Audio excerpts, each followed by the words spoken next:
हादरसायाव बिसायख'थिनि दुंहाव बार आरो बियाब बिजाथिफोरनि मैखोम फोसावदिं भटार रायजोफोरनि गोसो जै खालामनो नाजादों। धेमाजि जिल्लानि सिङाव थानाय गोदानै दाजानाय सिसि बरगाव बिधानसभा बियाब।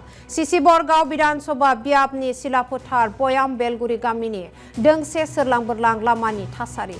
गामिनि रायजोफोरजों लोगोसे ओनसोलनि भटार्स रायजोफोरा बे सोरलां बोरलां लामानि थाखाय हान्था मेला खालामनायाव जालाखारसिनो गोनां जादों।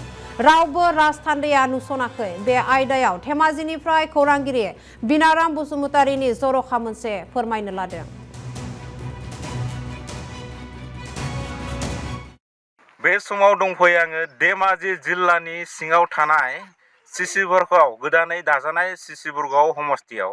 बे सिसि बरगाव समस्थिनिनो बेलगुरि गामियाव दंफैयो। दिनै बे बेलगुरि गामियाव गोबां रायजो राजाफ्रा लामानि थांलाय फैलाय हान्था मेला जेंनाजों बिथांमोना मोगा मोगि जानो गोनां जादों। जिथुनाखि लामाया गाज्रि, जाय थाखाय गारि लांजाया, बाइक लांजाया। बे जायगायाव दिनै रायजोफ्रा बेहाय खौसे जानानै दिनै बिथांमोना सरखारनिसिम बिथांमोना दाबि दैखांबाय थादों आरो सिगांनिफ्रायनो दाबि दैखांबोबाय थादों। नाथाय दिनैसिमबो बिथांमोननि जिथुनाखि जेंना, बे जेंनाखौ दिनैसिमबो सरकारा सुस्रांना होआखै। नोंथांमोननि लामाया दिनैसिमबो मोजां जायाखै आरो नोंथांमोना दै बारनो दिनैसिमबो दालां बेयाव बानायनो हायो। बे बेलायाव मा बुंगोन?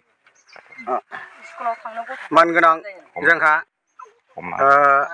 रिपर्टार बाबु, आं गिबियावनो बुंनोसो लुबैयो माने गोबां जोंहा 15 बोसोर जोङो पन्सायत इलेक्सन लानानै एमएलए एमपि भट लानासिम जों दिनैसिम माने बहुद नाजादों। आफादनि दैदेननायाव, आफादनि थिननायाव देरहानांगौ, सोरखौ फेजेननांगौ, बेबायदि प्रब्लेमाव जेंनायाव जोङो गामिनि जेसेबां रायजो राजा दङ जों बेखौ लानानै खौसे जानानै जों देरहाहोलांबाय दंमोन। हमना ला 15 बोसोर गुबुननिफ्राय गुबुननो जों देरहाहोदों एमएलए हिसाबै। नाथाय दिनैसिम बे लामा मोनसे गैया, दै माबा गैया, प्रब्लेम गैया, कालभार गैया आरो थांलाय फैलाय फरायसालियाव थांनो थाखाय गोबां खस्थ' आरो जेनेबा दै बाना बारसोमना थांनांगौ जायो। कालभार गैया, दालां गैया, साइकेल लांनो हाया, बाइक लांनो हाया जोङो।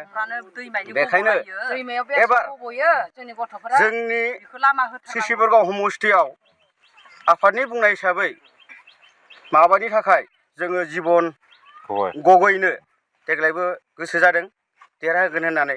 नाथाय बे जिबन गगै बिथाङा अननानै जोंनि बे जिथुनिखि जेंना 15 बोसोरनि जेंना जों भुगिना थानायखौ माने जोंखौ माने सल्भ खालामना होबा जों गोजोननाय थागोन।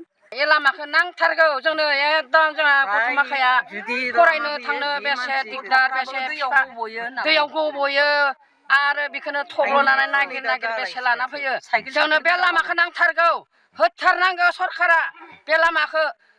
बै मालाय हारिनो होदो, जों बर'नो लामा दिनैसिमहालागिनो पाक्का लामा मोनसेबो जायाखै जोंनि लामाया। जोंनो नांथारगौ बे लामाखौ। जोङो बिनानै मोनदोंमोन एसे महतमोननि माबानि थाखाय जों मोनदोंमोन। दा जोंनो बे लामाखौ कमप्लिट खालामना होनांगौ सरखारा ना।